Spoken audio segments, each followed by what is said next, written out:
previous discussion with Naomi from Bank of Hawaii, I stressed that it's very important to have a relationship with a banker, know who your banker is. You probably should have taken from an earlier presentation that you should know who your lawyer is before you need that lawyer. Same with a banker, you should know who that is before you really deal with it. But also extremely important is you should know who is your logistics person or your shipping contact. It's very important to have a relationship with your shipper. And we have here as our next speaker, Peter Stams. He's also on the Hawaii Pacific Export Council board. He's from UPS. He's a local account executive here, and he's the type of person who you should meet with, go over what your product is and the size of it and the weight of it and how much you're going to ship and where to and what have you. And somebody like him will make your life infinitely easier if you do all of this ahead of time too, rather than just wait until the last minute. It's very important for them to work with you and help you develop a shipping plan, shipping rates. They can teach you a lot about tariffs that you might not already know. Anyway, I'm probably giving his talk for him right now. So let me jump in. Here's Peter. And when you want to switch to browser, just let me know. Thank you for the introduction, Rob. So a little introduction about myself so you know who is speaking to you. Again, my name is Peter Stams. I was born and raised here in Hawaii and had the privilege of graduating from Midpac in Manoa Valley. And after graduation, I moved up to Oregon to attend Oregon State University, where I obtained my undergraduate degree as well as a master's in business. And I started with UPS up in Portland, Oregon in 2007. And had the privilege of moving back home to Hawaii with my wife and kids in 2012. And so that gives me about 11 years now at UPS. Time flies, it's amazing. So why are we all here? Why should we export and why should we go global? That's what I'm here to help you with today. So the reality of today's market is that our domestic market is oversaturated. 95% of the world's consumers live outside of the US. And now is the time to take your product global to help you grow your top line revenue. This map puts into perspective the consumer markets outside of the US population. As you can see, there's strength in numbers. Numbers being consumers and your target market being focused outside of the US. Next slide. At any point in this presentation, feel free to raise your hand with any questions that you have. So here's really a summary just to give you a general glance at our UPS's reach and capabilities. UPS is basically a one-stop shop, which makes it really easy for shippers and consumers. UPS can simplify shipping with a single source that can handle anything from your smallest to your largest shipments, from shipping a letter through a small parcel network, or even shipping a helicopter through our freight forwarding network. Whether it's domestic or international, we have you covered.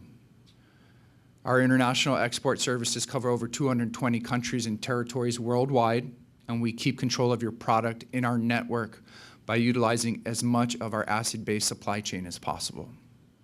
Next slide. So UPS's global reach. UPS makes life much simpler for global companies. We are quite simply wherever you need us to be, delivering over 18 million packages and documents every day across the globe. Our own aircraft fleet has over 230 planes, but at any given day, we actually have over 500 aircraft operating on our behalf. Aside from our fleet of jets, we also use commercial airlines for lift. There are close to 100,000 UPS branded vehicles on the street every day. Our company has a global presence, and through UPS you can as well. Our offer to you is very simple. Let UPS undertake the fixed capital investment to provide your business the infrastructure and supply chain needed to go global, allowing you to focus on selling your products globally. Next slide. So this slide really summarizes the small parcel services that we have for you to utilize. Small parcel really consists of letters or packages from 1 to 150 pounds.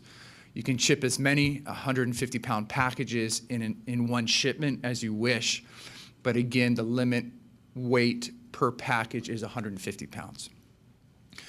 So UPS International Small Parcel Services, just like our domestic package, international package options range from same-day delivery to date-scheduled options. It's pretty clear up there. That's good. So one of the services that is not listed up here is UPS Critical. This is really a white glove service. Sir? Just a quick question on the 150-pound limit. Is it more cost-effective to do one 150-pound package or two 75-pound packages, or it's all going to come out the same? Pretty much all comes out the same. Yeah. Good question, though. So UPS Critical is one of the services that is not listed on this slide, but I did want to just brief you on it very quickly. It is a white glove service, UPS Critical Services. It's an urgent, valuable, or sensitive items. It's oftentimes used with the military or healthcare for biological samples. We utilize the next flight out departure schedule, and if need be, we'll actually have one of our employees hand carry your package on a jet for you. So we take it very serious. Obviously, it comes at a cost, but it is available should the need arise. As far as the slide on top goes, our fastest services are listed up top. Obviously, the fastest would be UPS Critical, followed by Express Plus, Worldwide Express, and then Saver. As a default, we typically see shippers out of Hawaii use Saver. The nice thing with Saver is it delivers the same day as Express, just later in the day. So if you don't have a time commitment in the foreign country that it needs to be to, you can take Express Saver as an option and save a little on the transportation costs, and it'll be committed by end of business day. And then our expedited service is our most economical service, which is between 2 to 5 business days time in transit, goes to 220 countries and 70 territories as well. These are all guaranteed services as well on the UPS small parcel side. So that's something to keep in mind too. We back it up with a guarantee. On the next slide, what we're going to do is take a look behind the scenes after your package is picked up by your friendly UPS driver. Store like this one. But what happens to your package after you drop it off? Let's find out. Last year, UPS, the world's largest package delivery company, delivered over 3.5 billion packages around the world. That's almost 15 million parcels, letters, and documents a day. How Stuff Works recently paid a visit to Louisville, Kentucky, the site of Worldport, UPS's main air shipping terminal. Worldport sorts nearly 1 million packages a day. Before the packages get here, they have a couple of steps to go through. Once your package is in the hands of UPS, an employee fixes a smart label containing all of its shipping information. Then an employee scans the label into a system that tracks it every step of the way. Next, it's off to a local UPS center for what you might call a mini sorting. Employees quickly prepare overnight packages traveling under 200 miles. They pack up packages traveling farther than that into a UPS shipping pod. Then a plane flies them onto Worldport or another regional gateway. Opened in 2002, Worldport covers 550 acres and sorts about 300,000 packages per hour, most between 11 p.m. and 4 a.m. And while computers do almost all of the actual sorting, it still takes roughly 4,000 employees to make things work. Every night, employees at Worldport sort the contents of nearly 100 planes and 500 big rigs. Once the planes dock, workers move the pods into the buildings. Each pod weighs up to 2,000 pounds, but thanks to custom caster flooring, 2 people can move them. Human hands touch a typical package only twice while at Worldport, during pod loading and unloading. Computers control every other step. Essentially, the unloader's main job is to make sure the package goes on the conveyor belt label side up. This way, as each package passes through a tunnel, a camera can scan, photograph, and catalog the label into a database. At the same time, sensors weigh and measure the box. The shape and weight of each package determines which of three systems the package enters: parcels, smalls, or irregulars. This information also regulates the speed of the conveyor belts and the spacing between the packages. The packages then go down a maze of 17,000 different conveyor belts, totaling over 122 miles. This intricate and highly organized process quickly screens, scans, and sorts packages, grouping them by ever narrower location divisions: country, state, city, and zip code, sometimes even down to the street or block.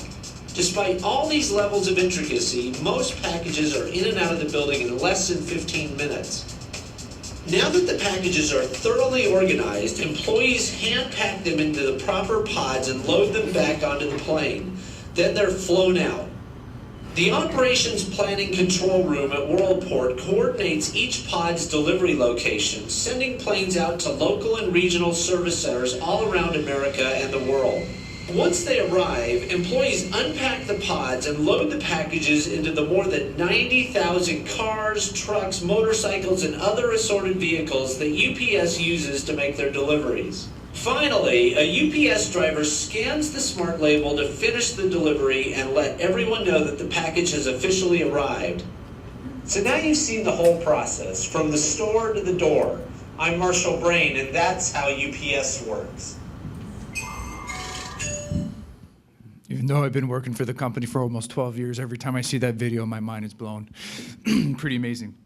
Where is that 550-acre wall? That's located in Louisville, Kentucky. Yeah. All right, next slide. No problem. So the UPS International Welcome Program, when you become a new international shipper, we guide you through your first 12 weeks of international shipping with our UPS International Welcome Program. I'm a huge fan of this program. I signed all of my new international shippers up on this program. It was originally launched in October 2007. The international program is designed to proactively train, support, or nurture you for 12 weeks so that you're comfortable with processing international shipments. Obviously, it's a little more complicated than processing your domestic shipments because of customs paperwork. But again, this program helps to reassure that you're confident and comfortable with moving forward. And then always, in addition to the international program, you have me at your disposal as well. Next slide. UPS Brokerage. So 97% of all packages are cleared the same day. The transportation rate you pay to UPS to move your package does include your brokerage costs. We take care of the details from completing the initial assessment on your duties, fees, local laws, to helping with licensing process, clearing shipments at destinations so that you can focus on international growth. This includes navigating the complex world of government agencies, each with their own specific sets of rules and regulations. Let's back up for just 1 second and explain to some members of the audience who have never been involved in exporting before. So when we talk about customs clearance and brokerages, they might not fully understand what that means. So let's stay with the Japan example. Let's say we're shipping a product from Hawaii to Japan. When it gets to Japan, it has to be checked by somebody that, say, works for the Japanese government in their customs clearance and tariff office, what have you, to make sure that the shipment says what's in it is actually what you put on the commercial invoice and the airway bill. And then they look at it and say, well, okay, is this taxable? And you could do that all by yourself and work with the customs people, whatever, but there are organizations that will do it on your behalf, like a UPS, and it just makes your life so much easier because you're not really involved with that. You just get the product to the customer. But as that video showed very well, there's so many steps in there that a full service company like UPS can handle for you. But if you are willing and able, you can try to do a lot of these steps by yourself, but you really have to know what you're doing, and it's not easy. So those express timeframes, that includes like, say, let's say to Japan customs clearance? Yeah, that's based on normal customs clearance. So when a shipper processes a shipment, we obviously hope very much that it was processed accurately by the shipper. So those time in transit guarantees are based on normal customs clearance. So if there is some inaccuracy done by the shipper, obviously it can be held a little longer in customs, and then we are at times at their mercy because they are a government agency. Another way to look at customs is they're essentially just a revenue generator for that country. They look at a We harmon. have them too. Yeah, every country's You're got hearing them. about it in the news a lot lately, right? We have them. If you're buying plastic bags right now, your U.S. Customs people are Well, jacking up the price on plastic bags. The reason I ask is because I've used USPS as a shipper before, and things have got, and everything was correct, and things were delayed about 2 to 3 weeks in customs in Japan. So could you define what the normal would mean, what this? We could usually, as far as clearance time, Yeah. we can usually clear things in 24 hours. But your products are fairly straightforward. Yeah, so. Clothes. Yeah, clothing, I mean, so, and we had all the proper codes and everything, but it was literally delayed, I think, about 3 weeks. That sounds to me to be kind of an exceptional case, that Okay. it should, something simple like that should be a day at the most, Yeah. you know, at the most. Time in transit with the Postal Service tends to last quite a bit longer. It's kind of that simple rule, you get what you pay for. So obviously the Postal Service is going to be very affordable, but because it's so affordable, the time in transit can be multiple weeks. Usually we see anything from 10 to 15 days in transit with the Postal Service. Again, it's very affordable though. So it all depends on what your margins look like in your business as to what you're able to afford as far as your transportation costs. Sir? Actually, I got a two-part question. We were in the Hankyu show last year, the Hankyu Hawaii show, if you're familiar with it. But we weren't a known shipper, so we got piggybacked in with some other people who were going to the show but were known shippers. So can you explain the known shipper? Because I'm not sure exactly what that means. And the other part of it is our product was a food product, so it was tested by Japanese customs before they left it in the country, and it passed. So does it need to be tested again, or is there some way we can access that information? So we don't have to go through it again? That's this one. Sure. So after 9/11 occurred, the government required international shippers that want to have their shipments move on commercial airlines to become a known shipper. So that just is a submission process that we do internally that says John's business is what it is. He ships what he's saying he's shipping, and John is in fact the owner or representative of that business. It's basically checking a couple boxes to make sure that basically there's not a terrorist activity going on. So once you become a known shipper, you can utilize our brown tails, is what we call at UPS our jets. But more importantly, you can put your packages can now move on commercial airlines that have passengers on it. So do I just go down or go to that welcome program and become a known shipper for that, or how does that work? I can give you my business card and I can help you with that after, no problem. Yeah. As far as your commodity type being food getting into Japan, every country has different rules and regulations based on certain commodity types. The Department of Agriculture, which does have a phone number here locally in Hawaii for Japan, is a great reference to confirm whether or not there needs to be further tests on your commodity type. If you're sending the same product, Yes. you're okay. But if there's any variation in it, even a different flavor or different color or whatever, that could cause the new product to have to be tested again. But if it's the same, you're okay. So UPS Brokerage has a 98% compliance rating, which means we have customs credentials and expertise to help your business reduce mistakes and avoid errors. The size of your business shouldn't determine the length of your reach. By partnering with UPS, we can move your products places with fewer delays. As one of the world's largest customs brokers, we can help you navigate changing regulations, clarify trade intricacies, maintain compliance, and keep your shipments moving through customs and across borders. And we're here to help you gain that confidence and that competitive advantage over your competition. Next slide. This next slide is a very simplistic illustration, but kind of puts things into perspective that shows you the steps your package will take when it goes from basically pickup to delivery. So essentially, your friendly UPS driver comes and knocks on your door of your business, picks up your package, brings the package back to the hub where it goes through a number of sorts here in Honolulu, and then it goes through the ODC check. ODC stands for Origin Data Capture, and at this point, we have 2 local people here that review all the international packages, more importantly, the documentation and the paperwork that accompanies them. Really, the goal of that is to confirm that the paperwork is filled out accurately. At that point, if it is not filled out accurately, these individuals will reach out to you because your commercial invoice will have your contact information and will obtain any additional information that we need to make sure that the paperwork is filled out accurately with the goal of having your package move through customs seamlessly. Once you have a customs hold, we're at that government's mercy. So that's ideally what we want to prevent is any holds and just have a seamless process as soon as your package hits customs. So UPS Paperless Invoice, this is in relation to my comments I just made about reducing customs holds.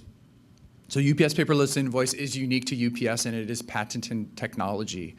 With UPS Paperless Invoice, you're essentially eliminating the need for 3 commercial invoices on the exterior of your package that each need to be signed and dated and put into a pouch.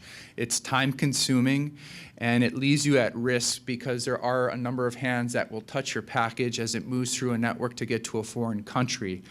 And what can happen at times is that that pouch can be torn off the outside of your package, and if you hit customs without your commercial invoices, you're going to get holds. And so on the next slide, you'll see a very clear example of what UPS has come up with from a technology standpoint. So UPS has eliminated that paperwork that is necessary with other carriers. And what we've done is we've taken, basically on the left side, you have your normal PLD label, which is your package level detail label. And then on the right side, it's followed by a label with just a barcode. And essentially what that barcode is your paperless invoice. So when your driver comes to your business or your house, if you're running your business out of your house, he will scan that barcode. And as soon as he scans that barcode, within a matter of 5 minutes, that information on your package is already transmitted to the destination country's customs, so that by the time your package reaches customs, it is a seamless process and it walks through the clearance process. So they already know what it is before it arrives. There's 3 things here as a pointer that I always want to recommend to shippers when they're processing shipments internationally. When you're filling out a commercial invoice and it comes to the description of your goods, if you can answer these 3 questions with your description of goods, that means your description is very accurate and your package will not be held for a lack of description. And those 3 questions is, what is it made out of, and what is it used for? So I got just a quick example for you.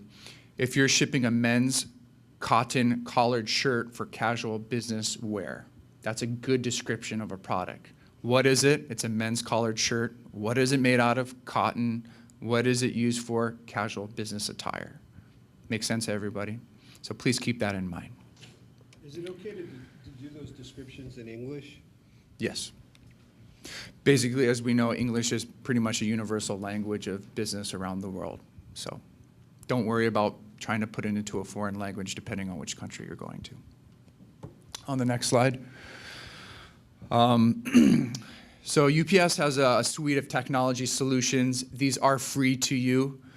We see it as a win-win. By utilizing these solutions, we see more customers coming to UPS because we provide more solutions than other of our competitors. So Quantum View Notify. So when a package has been shipped, if there is an exception on a package, such as there is a delay for whatever reason, it could be weather related or an internal error that we made. We're not perfect, but we do a pretty darn good job. It will notify the receiver of the delay. So what that does is reduce inbound calls to your business for your customers, asking them, where's my package? Quantum View data are data files on your shipment's history that allows you to run reports and queries for accounting purposes or analytics. Quantum View Manage is a tracking tool. I describe it to being similar to the dashboard of your car. These tools are all free to you, and it provides you clear visibility of your entire supply chain with 45 days of history. Whether you're shipping packages via Small Parcel, you're using our freight forwarding services or our freight services, they all are combined into this tool for tracking. So it's a really nice tool that allows you to streamline your tracking process and reduce those inbound calls, and obviously provide you the data for analytics. Next slide. Here's just a quick snapshot of what Quantum View Manage looks like. Basically, I'll just go through this really quickly. There's a summary of your outbound shipments at the top. We do provide this visibility for inbound and third-party shipments as well. I just used outbound as an example here. Your account numbers go down the left-hand column, and then it'll show you by account how many packages have been manifested, which means processed for the day, how many packages are in transit, how many are out for delivery, how many exceptions are occurring. An exception occurs when the delivery date changes. And keep in mind, our delivery dates are all based on guarantees. How many packages have been delivered, how many have been voided, and then your totals going along the right-hand side. The summary is then followed by shipment detail below there, and anything in blue you can click on, which is nice to get further information on your shipments. Go to the next slide. UPS Tradability is another resource available for you to use. It simply gives you free access to regulations and forms, as well as estimates of landed costs before shipments leave the dock. UPS Tradability is a value-added service provided on UPS.com. All you need is a UPS account number and a password to have access to it. UPS Tradability keeps you up to date with customs regulations, tariffs, to help you steer clear of potential issues and delays of your packages.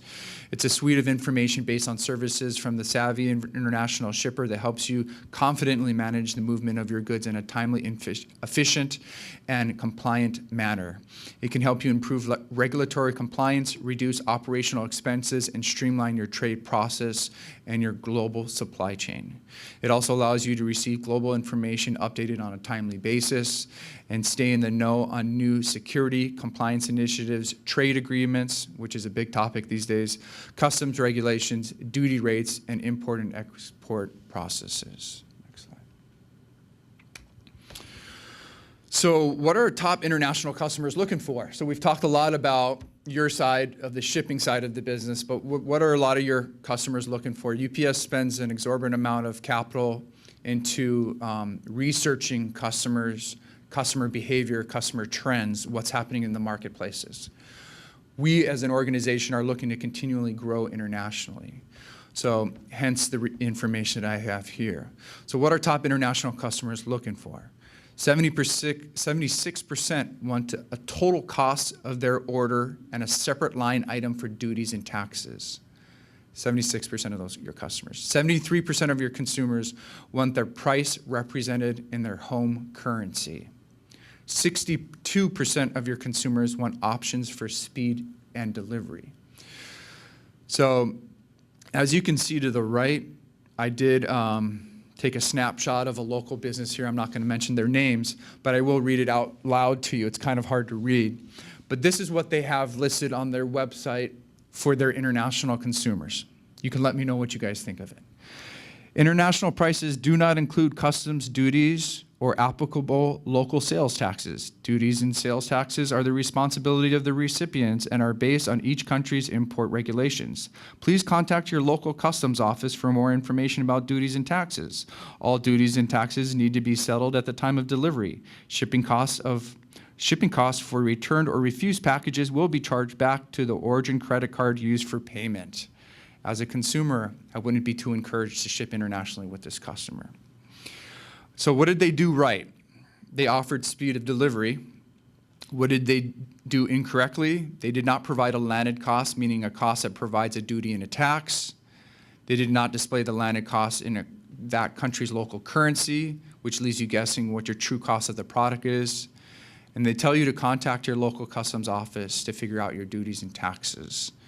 Lastly, they state that if you do not accept the shipment and refuse the package, it'll be returned at your expense.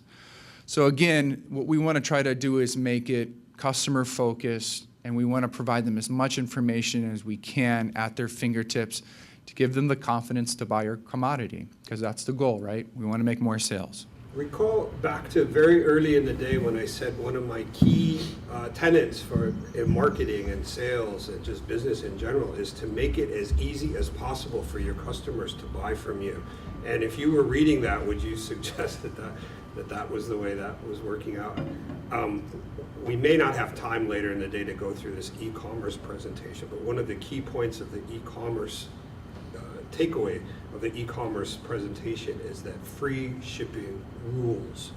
And if you're able to work with a UPS type of organization to figure out what is the shipping cost, what are the taxes, what are the tariffs, all of that stuff, just one price for the customer, they know I'm going to pay 10,000 yen for this product, and that's all I'm going to pay, but it's going to get here within 3 days.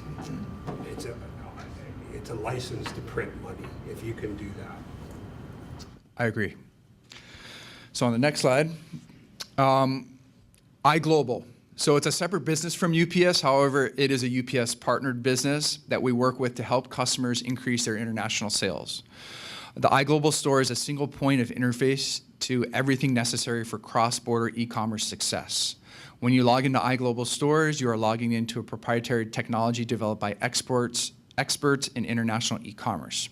You receive fraud control, real-time shipping rates, accurate landed costs with assimilated product codes, carrier fees, delivery statuses, the ability to print labels, show your profit margins, and give you a landed costs with line item duties and taxes. So this is kind of that one-stop shop to give your customers that seamless checkout process. Next slide.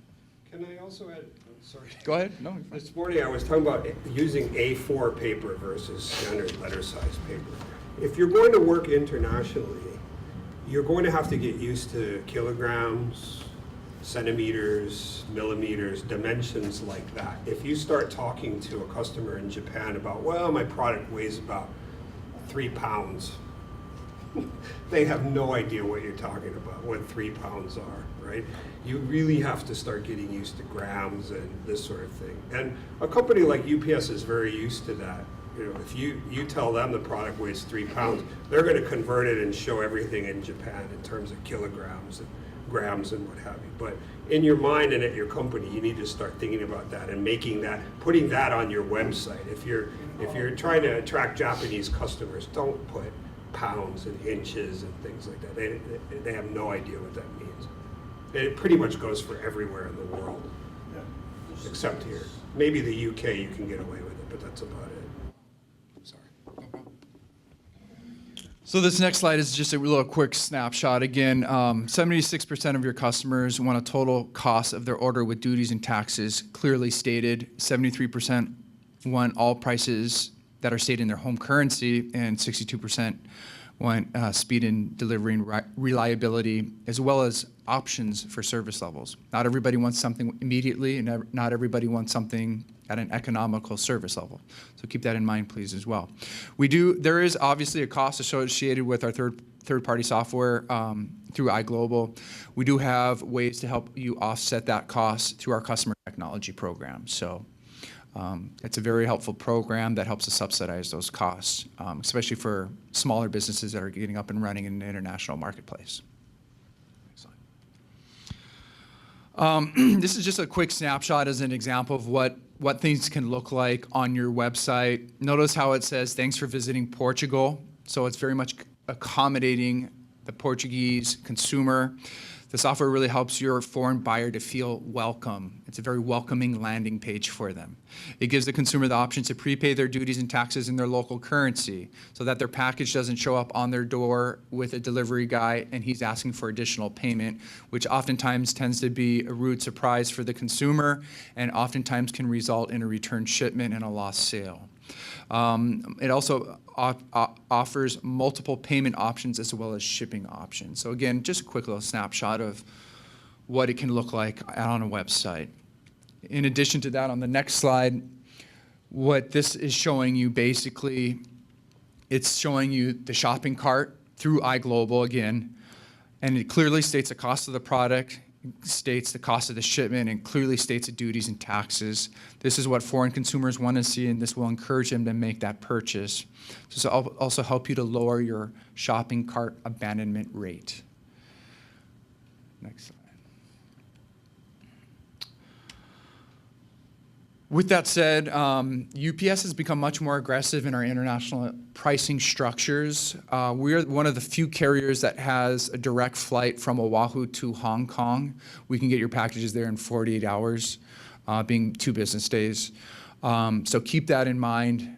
Our pricing internally has, if you will, loosened their rubber bands around their wallet, and has allowed us to get much more aggressive in the marketplace as far as being extremely competitive on an international price standpoint. Next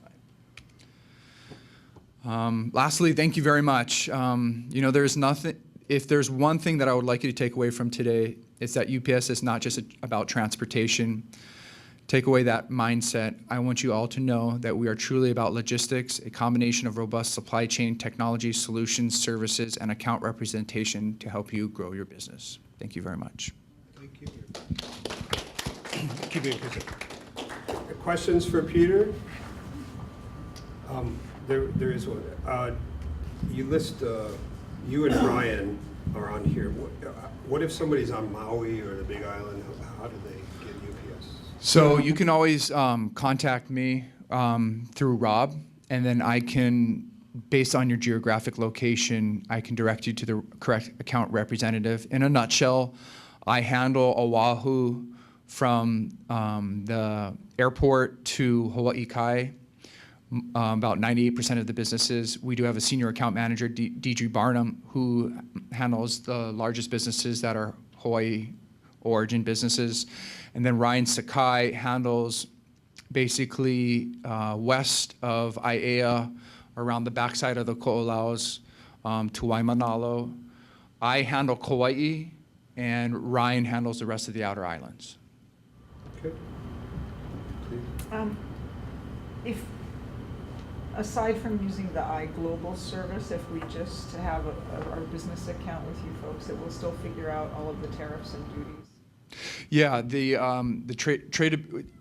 You can contract out that service with us if, for instance, you have 100 or 1,000 different SKUs that require 1,000 different harmonized tariff codes. If it's 10 products or lesser, a lesser amount, if you will, there's tradability, which can provide you harmonized tariff codes and various other rules and regulations that happen internationally as well. And then myself as the account manager can help navigate you through tradability to help you out with that. Mm-hmm. Any other questions? I've used it. That works really well. Mm-hmm. Yeah, like I have the codes. It's just, in other words, that it will figure out what all the The duty and tax. So in other words, to be able to offer Yeah, an estimated landed cost. Yeah, exactly. So great question. So our software called Worldport, which is downloadable through ups.com, if you have your harmonized tariff codes on hand, we will give you an estimated duty and tax associated with that harmonized tariff code, dependent on the country you're going to. Okay, great. Mm-hmm. Any further questions for Peter? All right. All right. Thank you so much. Oh, go ahead.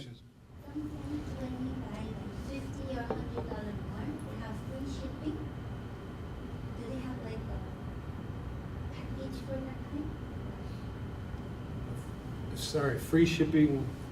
Like when you buy over some amount, Oh, free shipping. I understand. So her question is, let's say they're selling to Japan, and if you order over $500 of a product, you get free shipping, Mhm. right? Is there a way a company like hers could work with UPS to figure that out? Sure.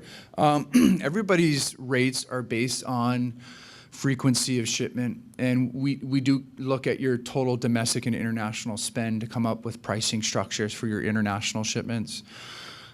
Your question is a good question, but it's very hard for me to answer because the ability to offer free shipping is dependent on your profit margins.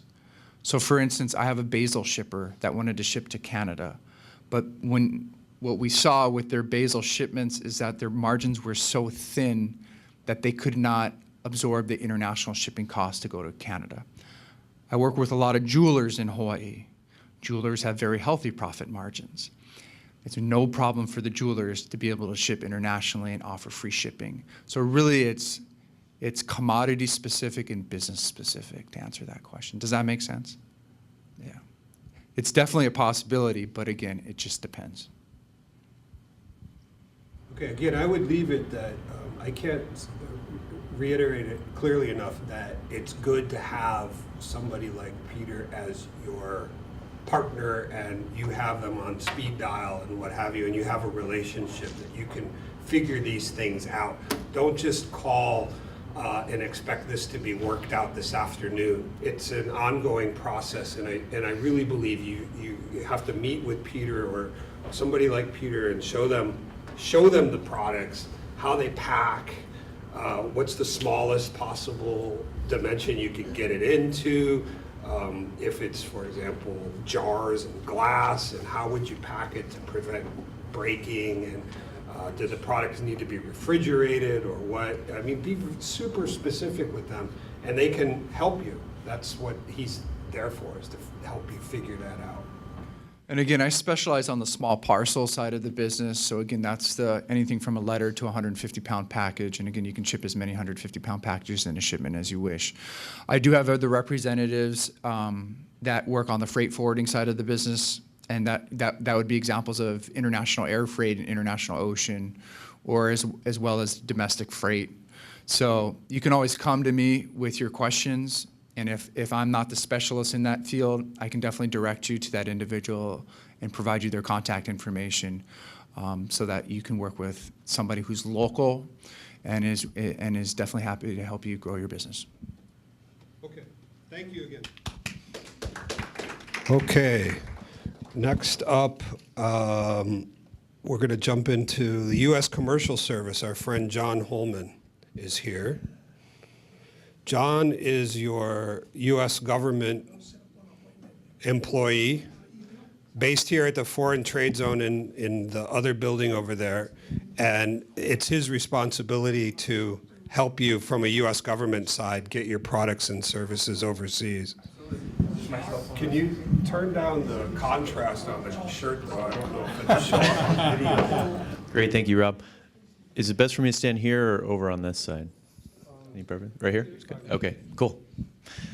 And Rob, how long do we have? Okay. Aloha, everyone. Pleasure to be here.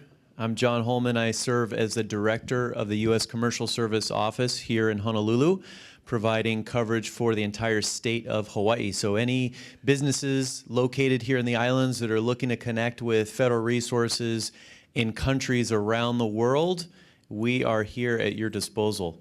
So if I ask you, how many offices do you have worldwide? What would you say? The answer is at least 250 through us. So we're your tax dollars at work, and we're here to help you. And today, I'm going to run through some of the resources that we have that you can leverage to help you with your business through me in my office here. And then if we have time, we might talk a little strategy, but we'll see. Might not have time for that. Okay. Everyone's always curious, what are the top exports right now in Hawaii? Services comprise over 90% of Hawaii exports in dollar terms, probably over 95%. And that would be travel and tourism, which isn't a surprise. That's when visitors come to the islands and spend money or shop. Also students, international students coming to study here. That's a big service export. Architecture, engineering services.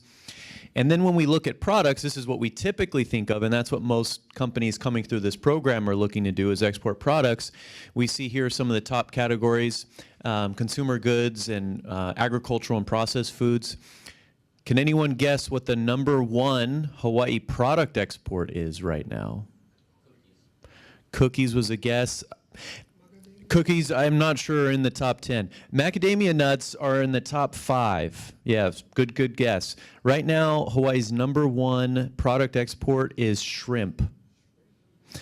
Broodstock shrimp in particular, which is breeding shrimp sold overseas and then used to breed shrimp for local production and consumption.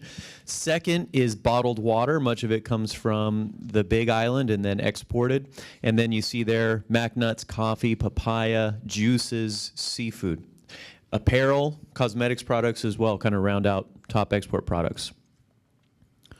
Not sure what happened to this slide, but what this shows is currently in the world today, about half of global consumption is in the Asia Pacific and the other half is in the rest of the world. So our backyard is currently half of global consumption. However, in the next 30 years, that's going to rise to about 70%. So in our backyard, we have some of the fastest growing markets in the world where a lot of new opportunities are going to open up, and that means opportunities for you and your business. I've been doing this a long time, and I break down export success into these 3 factors. #1, most important, is motivation. Unfortunately, there's not a lot I can do for you on that front. But it's really key because I've seen companies with an average product, but they go out there, they travel overseas, they go to trade shows, they make connections, they promote their products, and they're able to find buyers and grow their business and be successful. Conversely, I've seen a few businesses with amazing products that could really do incredible things worldwide, and they really don't take the time and invest and put the effort in to going overseas and to meeting with partners and growing the business, and they're kind of middling along. So motivation's key. #2, path of least resistance. So identifying the markets that you can get your products into in the least amount of time with the lowest cost and the least effort and generate the greatest return. Sounds pretty simple, right? And then you leverage that experience and revenue into the next path of least resistance. So for my office here in Hawaii, the top 2 markets that I get calls about are China and Japan. And those are 2 of the more difficult countries in the world if you're a new exporter and you haven't done business before. Japan is a great market for Hawaii, and a lot of businesses are doing business there successfully, but it's not the path of least resistance for most businesses. Conversely, I almost never get calls about Canada. In Hawaii, we're not thinking about Canada so much.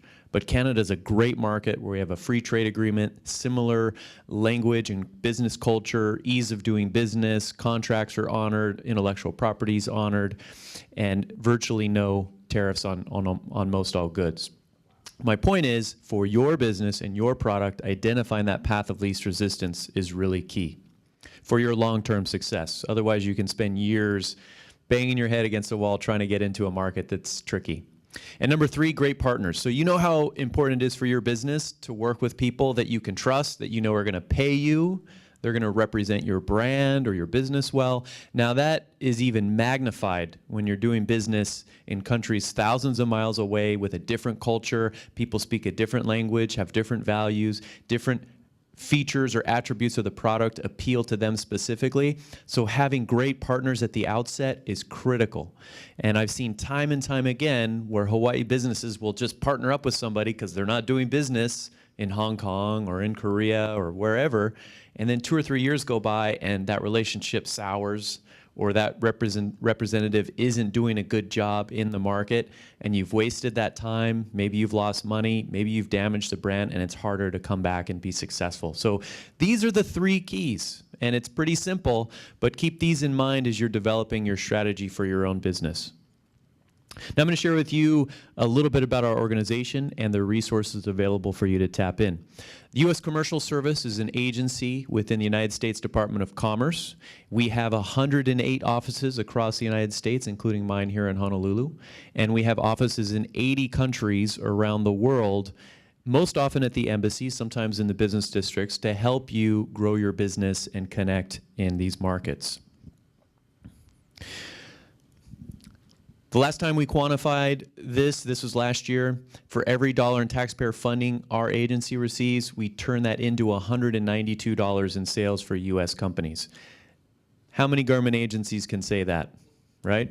So this is our mission, is to help you close new deals and grow your business successfully. Our services can be broken into 4 main categories, which you see here.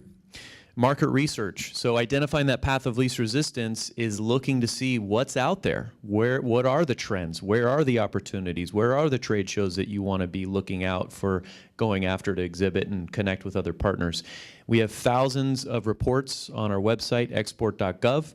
There's 2 main kinds. One are sector reports. So if you have a cosmetics product, you might want to look up cosmetics in Hong Kong or Australia and find out what are the trends there, what are the common market entry strategies, are there any regulatory burdens or testing that you need to be aware of in order to be successful.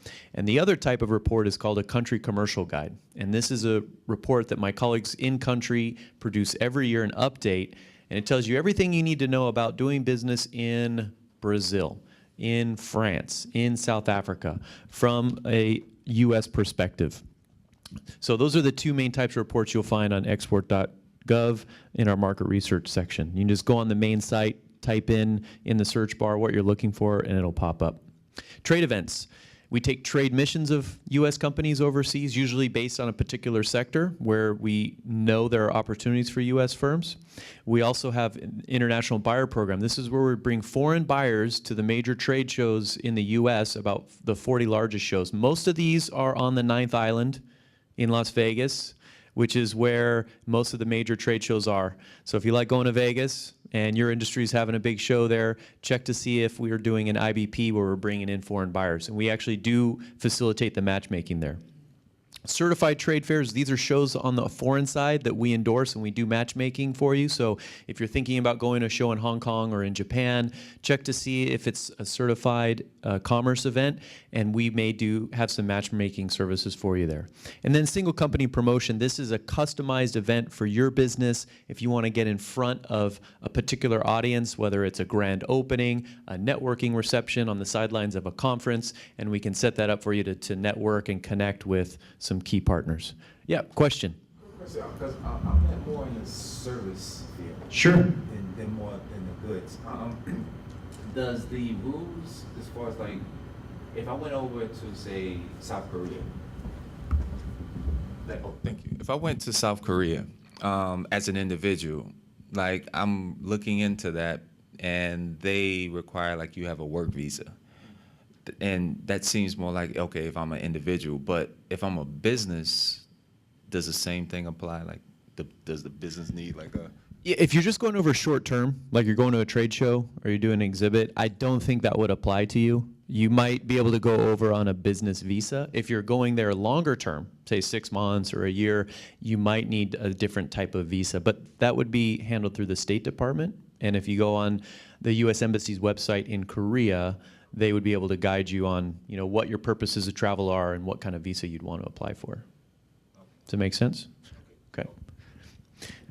Yeah, right. Every country will be different.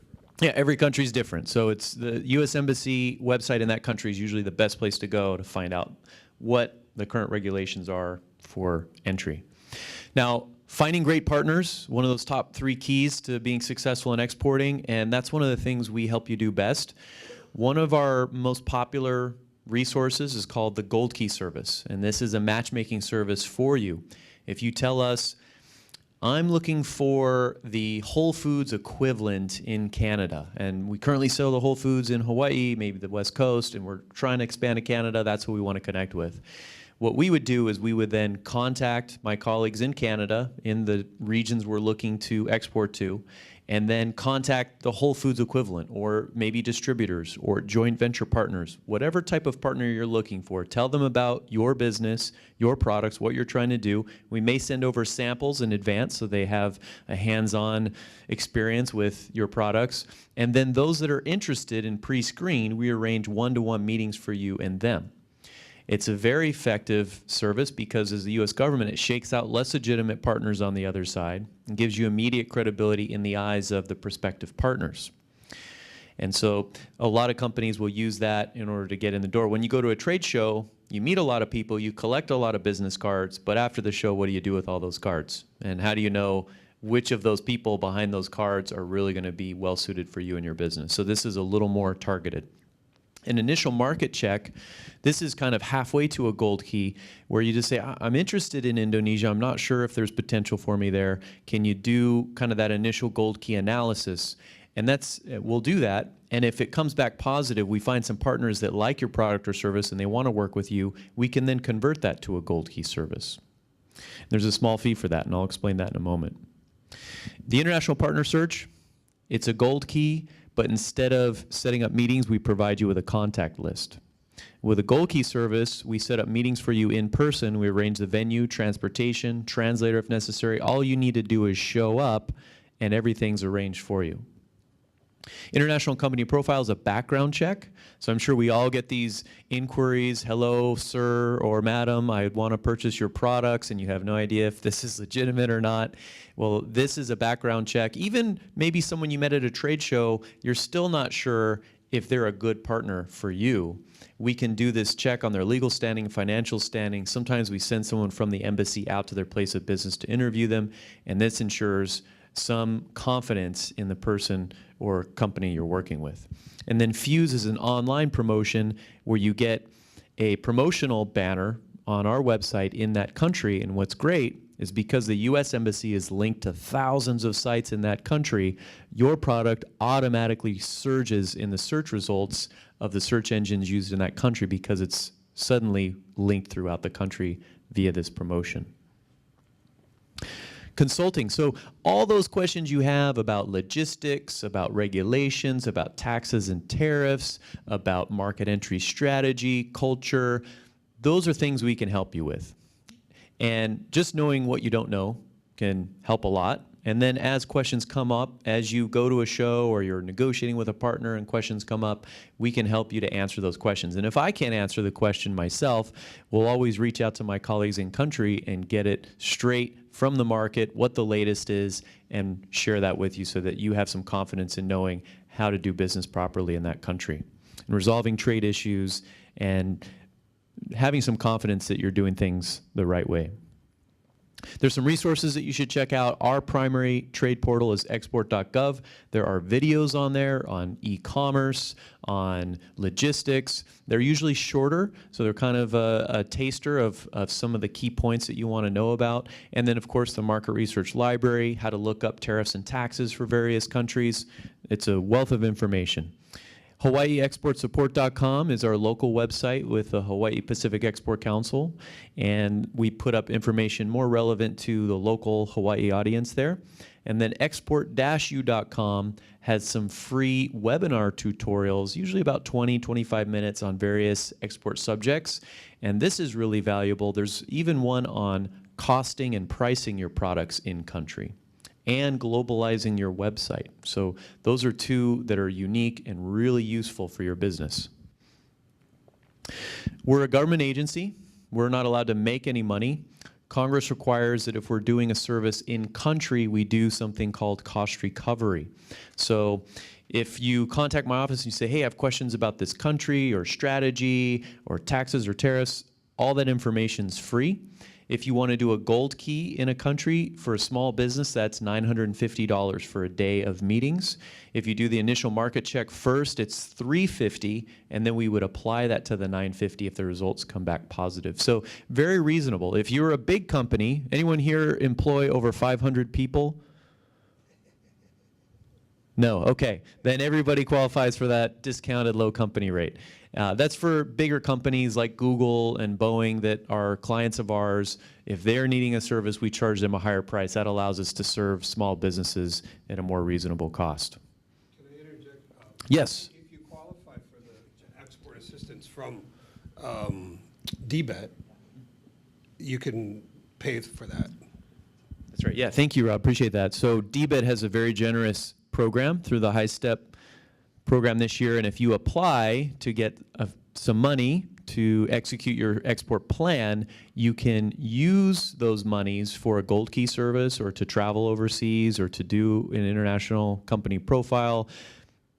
to use any of our services. And I encourage you to put that in your application. The Small Business Administration that administers High Step, they actually want to see small businesses like you utilizing the services of our organization. So put that in there, and hopefully you'll get some funds, and then call me up and say, great, I got some money. We're going to Korea. Let's do a gold key, or wherever your path of least resistance is. Some key partners and programs that I'd be remiss if I didn't mention. These may have come up in other sessions, but I just have to share with you. The Small Business Administration has 2 export programs that you should be aware of. The Export Express Loan, up to $500,000, and it is a 90% loan guarantee, which the banks love.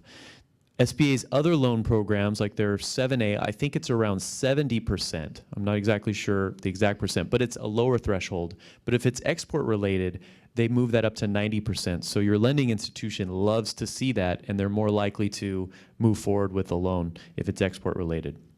You can also get an export working capital loan if you need to acquire equipment for your business. The Export-Import Bank of the United States, it's a federal agency, and they offer something for small businesses called export credit insurance. It's very inexpensive, pennies on the dollar, and if you're doing business with a new buyer overseas, this will insure you in case they fail to pay. If they fail to pay, this policy kicks in, you get paid, and XM will go after the outstanding debt. Hawaii Foreign Trade Zone, right here where you're sitting, or if you're watching at home, has resources for exporters and importers, a variety of events. The Hawaii Pacific Export Council, which is putting on this event today in partnership with DBED, has a variety of programs outside of this today, and if you go to hawaiiexportsupport.com, you'll find out more. Of course, our friends at DBED and the State of Hawaii Department of Agriculture have some programs for businesses in the agriculture space. And then WUSADA, which is the Western U.S. Agricultural Trade Association, they have 2 programs that are really cool. The names used to be brand and generic. I think now it's Fund Match and Global Connect. And what those programs are, if you have a product that's at least 51% agricultural content or food content that comes from the U.S., you qualify for when they do their matchmaking. They actually bring in delegations of foreign buyers to Hawaii, and you can meet with them via the Global Connect program. And they also have Fund Match, where if you're going overseas to a trade show, or you want to do a gold key, or you need to revamp your website with some Japanese language or Korean language, up to 50% of those expenses can be reimbursed via the Fund Match program. It's really valuable, so I encourage you to check that out. This is our ratings on Yelp, or the equivalent of Yelp when we do surveys with companies, so pretty good. People like us. This is my contact details here. My office is located here at the Hawaii Foreign Trade Zone, and my number is there, email's there. You can reach out anytime with questions you have about exporting, or if you want to engage us for some of our services, please do.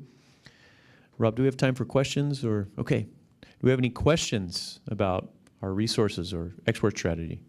You mentioned path of least resistance. How difficult is it dealing with the EU? So the question was, in considering the path of least resistance, how difficult is it to do business in the EU? Generally, doing business in the EU is a lot easier than most of the rest of the world, okay? And if you look at the Ease of Doing Business Index, I would guess that a lot of the EU countries are in the top, certainly in the top quartile, many even higher than that. The nice thing is some of the regulations in the EU span the entire segment there. So if you qualify, if your products are cleared to be sold in one country, they can be sold via the same qualifications throughout the EU, and that's really helpful. One thing that's important to look at is the CE mark. So if your product has anything related to health or medical, you want to look at getting that. Most businesses will not, in the EU, will not even consider working with you in that space unless you have your CE mark. So if that's part of your target is the EU and you're in that space, definitely look into CE marking. But in general, it's a great market as a region. The only problem is its distance from Hawaii. So if you're shipping product, and if it's heavy product, it can be really challenging to get it there and be price competitive. That being said, higher disposable income in many markets in the EU. So if you have a gourmet product like gourmet coffee, and certainly many markets in Europe really desire high quality coffees, they may be willing to pay that markup, even considering the shipping, and can still be successful. So I'd just say, generally it's a good region. It's probably not the path of least resistance for most companies straight away, but as your business expands, it's certainly one to look at. And this is happening around the world right now, but certainly in the EU, e-commerce is emerging as a front runner means of doing business, means of accessing the market. And what some companies do is they'll try to find a partner based in, say, Germany. They'll ship product to that partner in Germany. And if that partner is an Amazon-like business that has e-commerce channels throughout the region, they can fulfill orders from their warehousing there. And so that's one strategy that some businesses use, and it's certainly worth considering for us. Any other questions? Do we have any questions online? Okay. We out of time? Okay. Great. Well, thank you, everybody, and feel free to reach out anytime. Thank you. Okay, next speaker is Bileng Chua. She is also on our board at the Hawaii Pacific Export Council. She's the executive director of HighBeam, and she can explain what the role of HighBeam is. But I've asked her to talk about cultural aspects of exporting, which I think is extremely important, and sometimes we forget and we don't pay attention to these details. But it's very, very important to look at the cultural aspects of the market that you're exporting to and try to contrast and compare to the market you're exporting from, which is the one you're used to. I think it's very important. So, Bileng, thank you for being here. All right, thank you. And aloha, and I'm very happy to be here. And I'll stand here because I'm a little short and I'll be hidden by that podium. Thank goodness for the mic. All right, so yes, HighBeam is an organization that mentors technology companies. Mostly they're biotech and life science. And what we do is that we help them develop strategies for Asia. So next slide, please. So I want to start with this very nice quote from Marcel Proust. He's a 20th century French author and critique. And he said that the real voyage of discovery consists not in seeking new landscapes, but in having new eyes. Now, how many of you here love to travel? We all love to travel, right? There's just that real excitement of traveling for pleasure, for leisure. And when you are traveling, when you go to a different country, you have to kind of literally think like a traveler, don't you? I mean, your senses are also heightened. You're on this hyper alert, and you're so observant of what's around. And I am more careful with my money in US than in other countries. Let me explain why. I'm always afraid of, like, if I want to use a $20 bill, and if I have a $50 bill in my wallet, chances are I might give the $50 bill because it's all green, isn't it? You have to look very carefully. I mean, you have to be quite aware of the numbers. But if you go to a country like Hong Kong or China or Singapore, all their currencies are different colors. $5 is green, $10 is red, and you don't have to worry about money. So this is one of the wonderful things about traveling, because you're so observant, you're so hyper alert to the things that are around you, and guess what? You're having fun. But if you have to travel for business, it's a whole different story. You have to be hyper alert at several layers, because this is where you're gonna do your business. This is a time for you to do the business. And when I travel, I actually will always dedicate 2 extra days If I have to go to a country for work, like many of you have gone to trade shows, dedicate 2 extra days to just play in the marketplace that you're interested in. Don't just go and after the trade show, run back to your own country, all right? Because you don't want to spend that extra $100 for a hotel room because your flights are all covered anyway, you've paid for it. Just go into that country and stay for a while and just enjoy it, meet people, meet your potential customers, and see what kind of food they eat. How do they take public transportation, and on and on. So we have to kind of think like a traveler. And believe me, all your assumptions will be challenged. Your thoughts about this particular market is going to be shattered in a really good way. I love surprises. So next slide, please. Yeah. So who are your persons of interest when you're traveling for business? John Holman spoke a lot about the partner, your distribution partner especially, or your representative. Your manufacturer, some of you may be manufacturing a part for your product in that country. The officials, the customs people, and so good that UPS came to speak with you just now because they are really in the business of logistics and they can really help you. Consultants, John's organization, US Commercial Service, also has provide that consulting service. And even I think UPS also has that element of providing that service. So they're the local experts and they're also the global expert.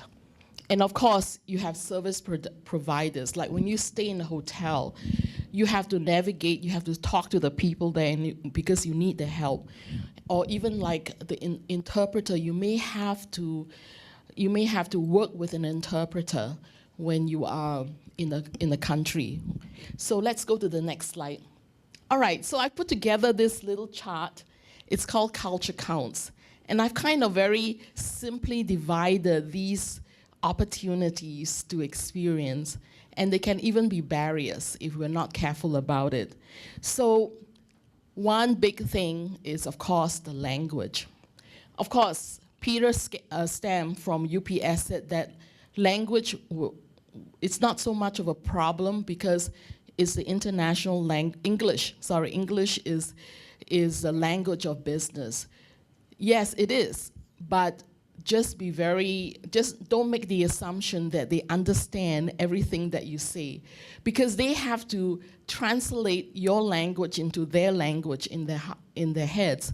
So a lot of times you may have to be careful about how you talk to them, how you speak, and even how you may have to slow down a little bit of the way you talk, and avoiding slangs that you would use in the U.S. or in Hawaii, and of course, accents when they are speaking back to you.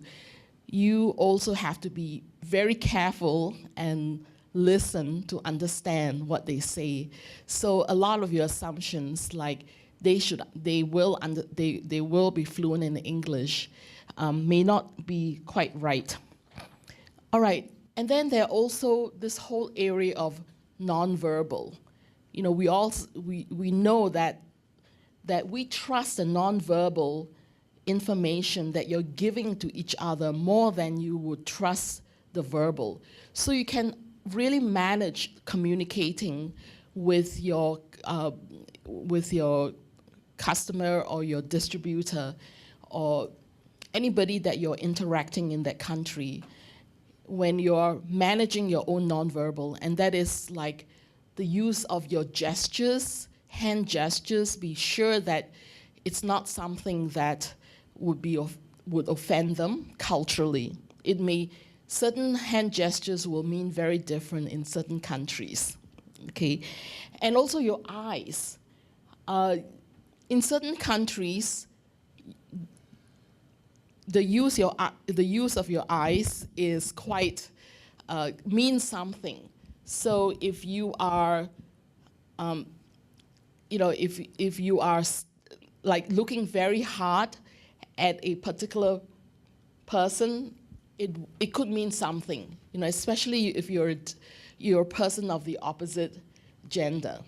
All right. So once again, or if you're looking down most of the time when you're talking, or that person is looking down, not really maintaining your eye contact, you might think that they are not listening to you, but actually it could be that they are respecting, that there's a level of deference towards you.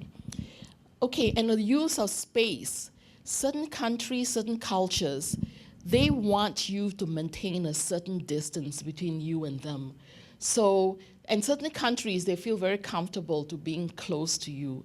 So, I would say that this would be an arm's length, would be very comfortable. Don't try to go too close to them until you understand their culture, all right?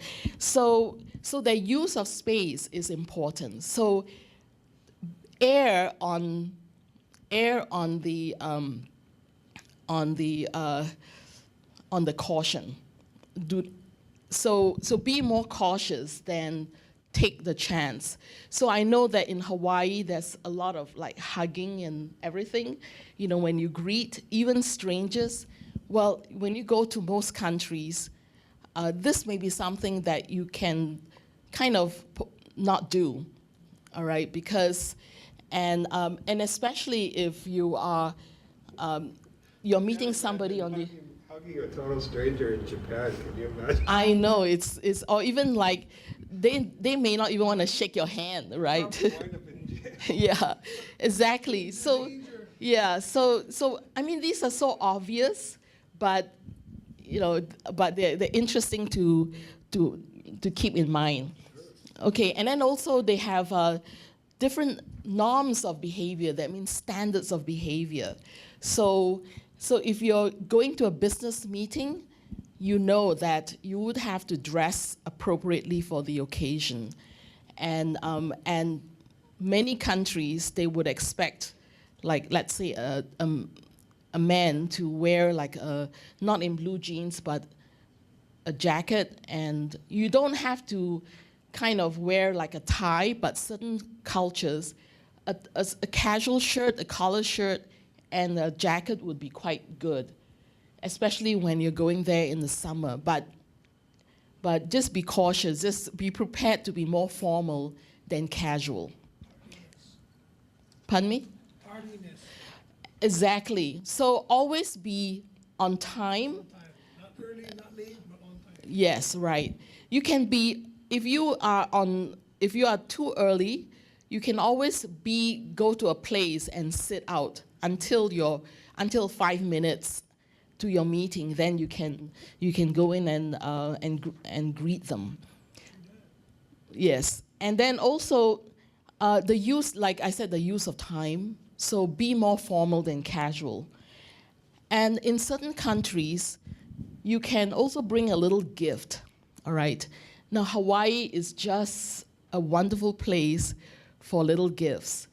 Whenever I travel for work or even for leisure, the weight of my little gifts is more than my clothing.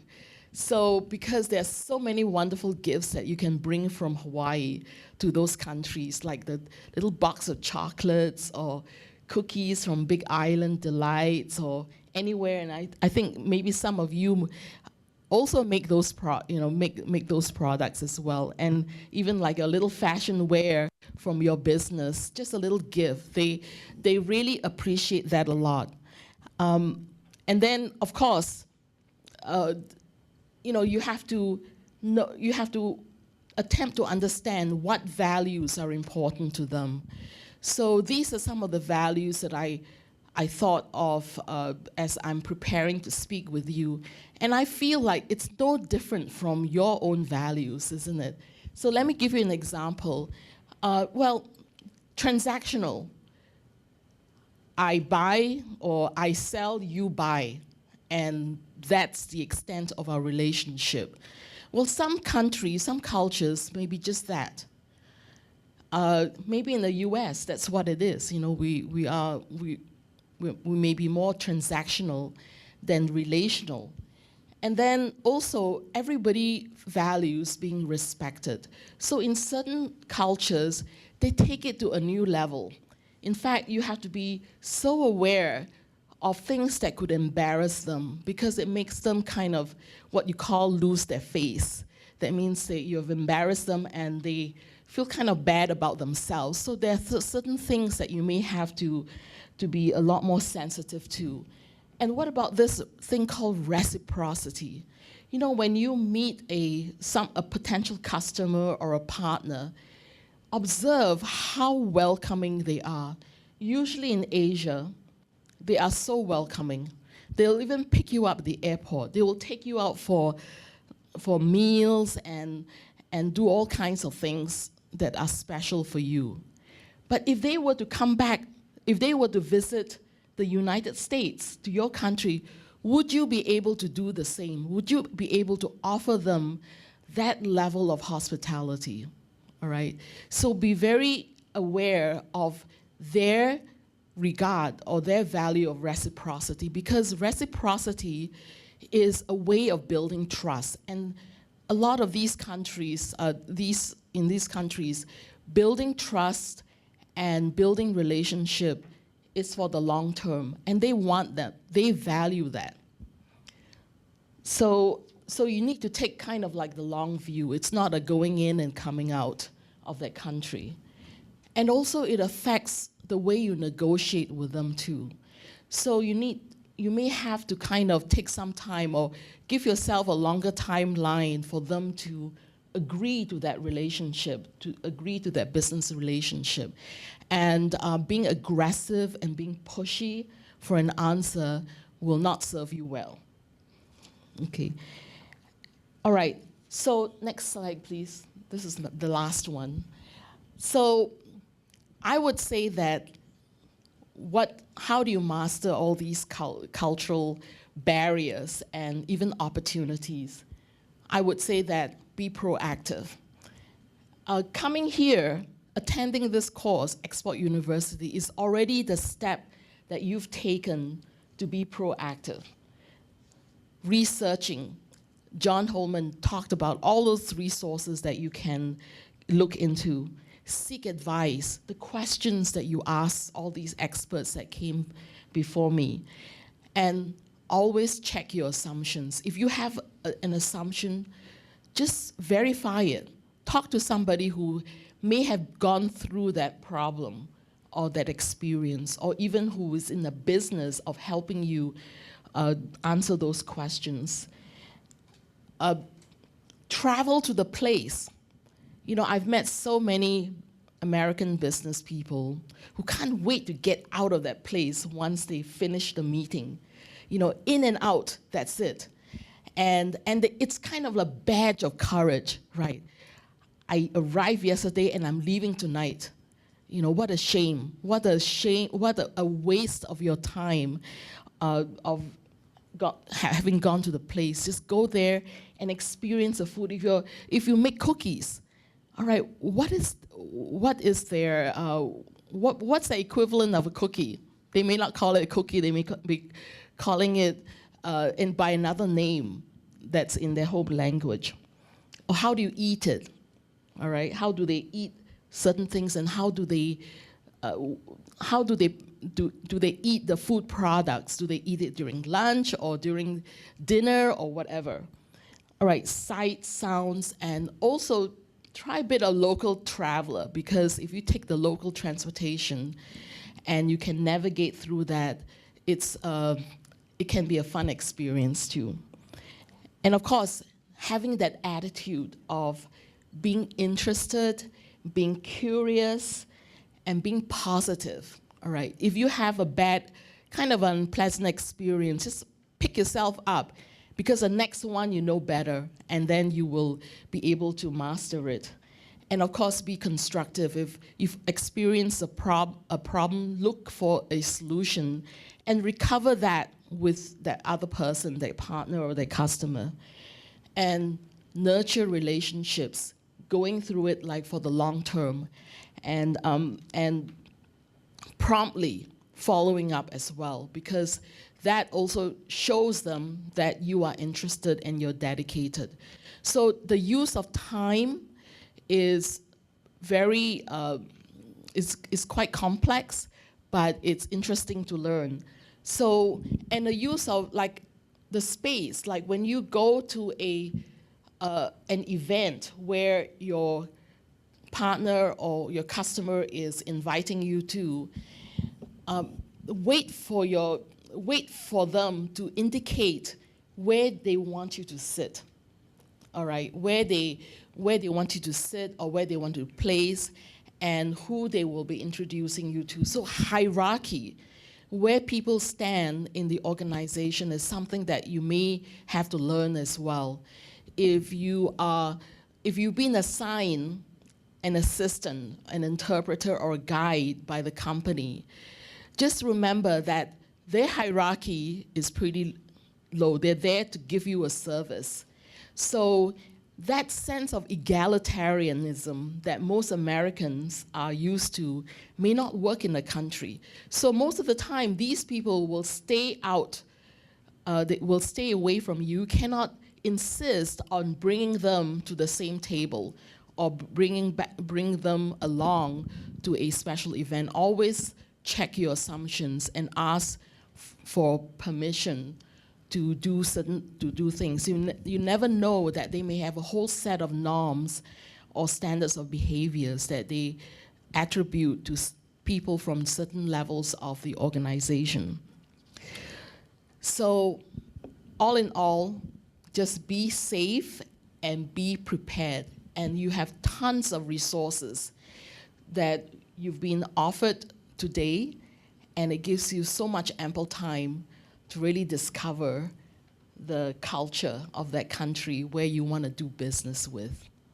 And let me kind of make a suggestion.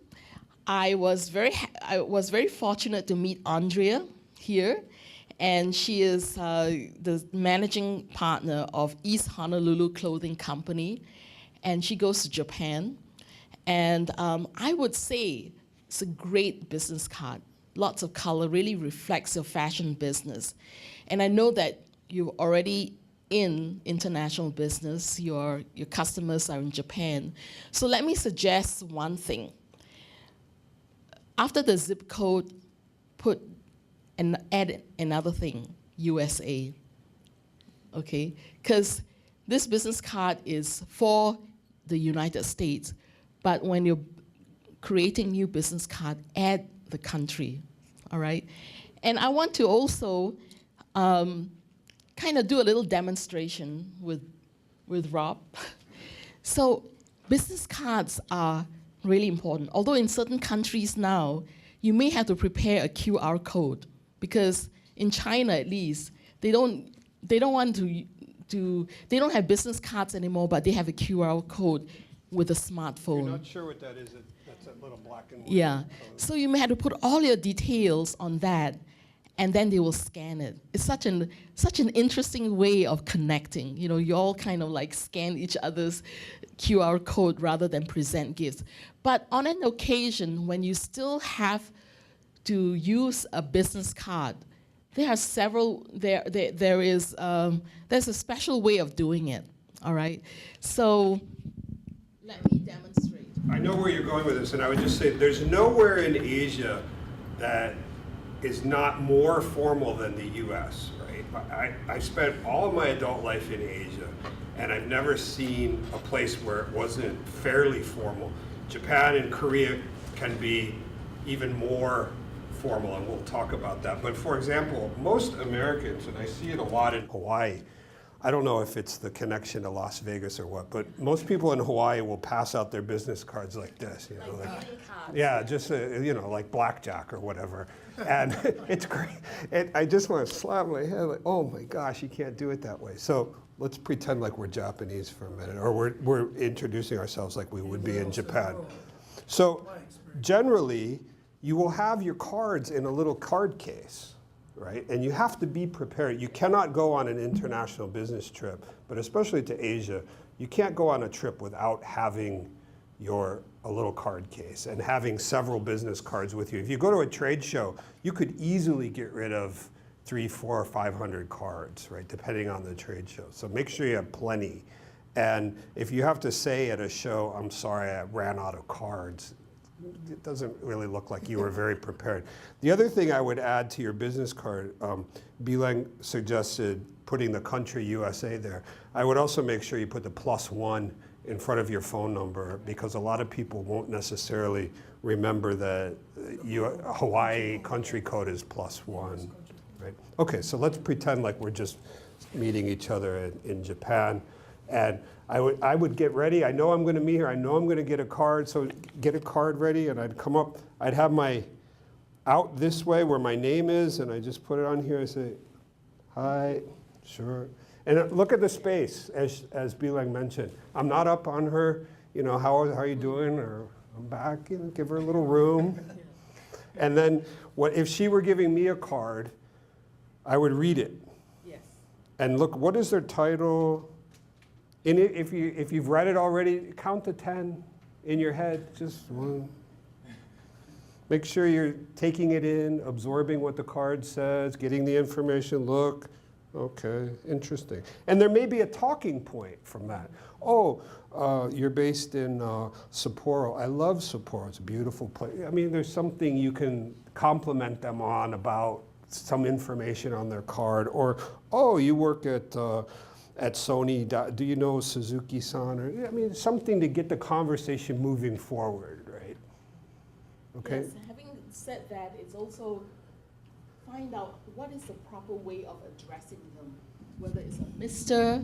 or in Japan it would be a son after that, but always err on the formal if you're not sure, rather than going right out and just saying the first name. Perhaps you may have to be a bit more formal until you're given permission to say, call me this or that, all right? So err on the formal. And they will guide you.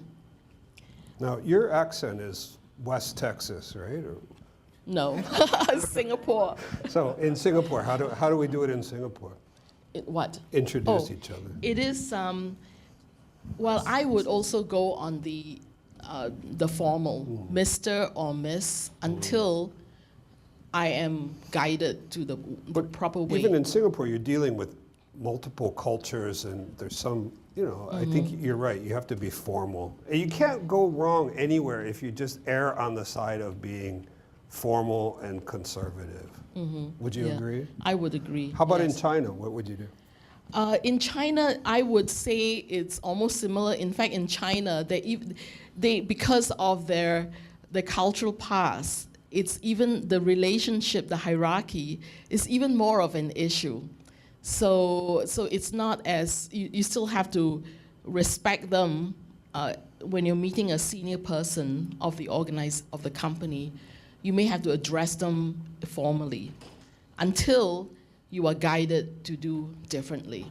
And once again, it's just a start, because what do they say by Lao Tzu? He says, the journey of 1,000 miles begin with one first step. So there will be opportunities where you will make mistakes, and there will be opportunities where you can correct and do better the next time. So it's a journey. So in Singapore, there is kind of like in Hawaii, lots of ethnic groups, but there is also kind of like a national culture. So there are certain things that you can expect that you don't have to be so sensitive towards different ethnic groups as you're communicating with them. And English in Singapore is very well, it is the prevailing language. Even the locals speak to them, speak to each other.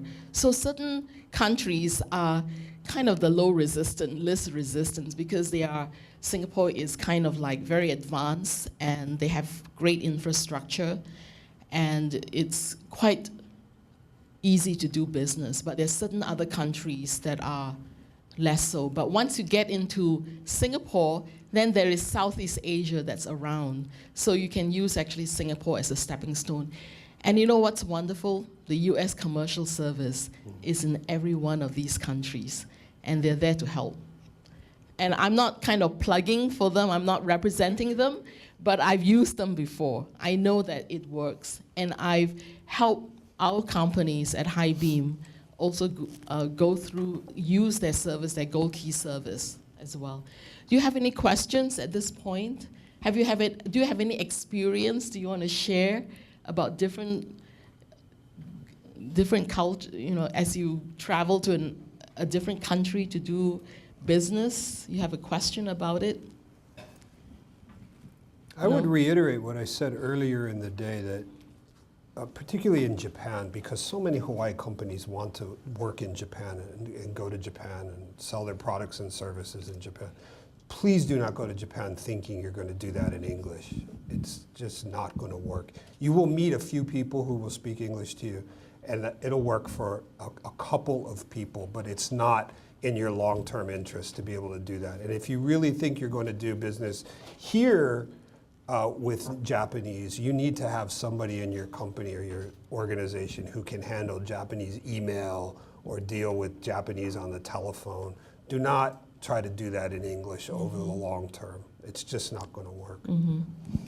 Yeah, and also written and spoken in like a place like China, the Mandarin characters are very different from, let's say in Taiwan, because in China they use a simplified Chinese. That's why they're able to achieve such a high level of literacy by simplifying the characters. But in Taiwan and in Hong Kong, they still use the traditional characters, Chinese characters. So you may have to kind of adapt your literature to that country, even though it's Chinese, it's Mandarin, but it's a different form of language, a written language. Okay. Great. Any further questions for Bilang? Okay, great. Well, thank you very much. Thank you so much. That was fun. Okay, I have a whole other presentation on e-commerce, but we've run out of time, so I'm gonna skip that. The key points I want you to take away, in modern e-commerce, what the slides will boil down to is free shipping is king, and the mobilization of your website and being able to do a lot of purchases and interactions with the customers from an information standpoint and actually purchasing and arranging shipping is done on a mobile phone. That is a tremendous change from just a few years ago. And also, particularly if you're dealing with Japan, you will get a lot of purchases on your website from a mobile phone. So make sure that works. And try to figure out free shipping, how you do that. Now, I want to just go back very quickly to this presentation I gave earlier this morning, because I hope I didn't scare you guys too much about exporting. The goal of this course is to expose you to all of these various topics that you will run into while you're exporting. And I said maybe why you shouldn't export right now just means that there's a lot of things to think about. And I hope during this half a day or so that we expose you to some of that stuff, right? And if you do have any questions, I also want to make sure that you know that there's a lot of people that you can count on for support and ask questions, and I'm happy to be the point of contact for that. Just let me know what your questions are and we'll get them answered. So before we wrap up, are there any final questions or comments you'd like to discuss? You're talking about the free shipping. I know it's pretty big domestic, but do the international market view the free shipping the same way as they do with, since they have it at Amazon? Absolutely. because now they're getting used to it in their domestic markets, right? So as I said earlier, you want to make it as easy as possible for these people to buy from you. So figure out how to offer free shipping, whether you're stocking product in the market of interest and you're just fulfilling the order somehow with a purely domestic shipment at that point, or you figure out a way to get people to order $250 or more of product so that you can ship it for free from here. But you will have to work with a UPS or an organization like that to get your shipping figured out so you know what weight and how much you will do to ship it. Very quickly, let me just bring up one last thing so I can show you the remainder of the schedule of our seminars.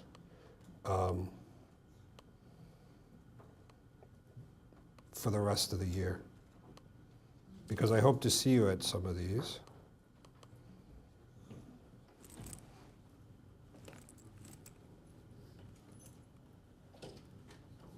Can you see this? At least I'll go through it.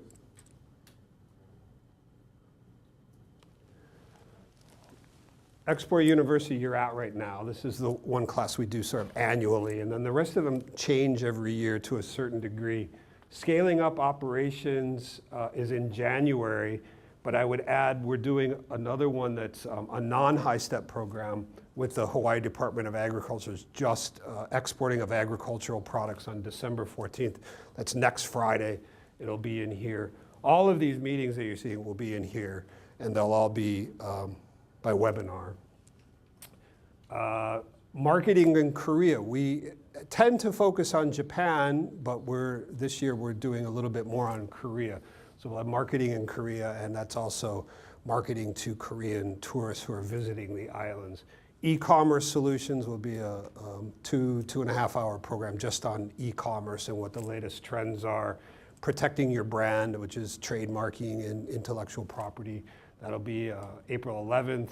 Using trade shows, sort of how to prepare for a trade show, get ready for the trade show, what to do and the etiquette at the trade show, and then how to follow up with leads following the trade show and closing the deals.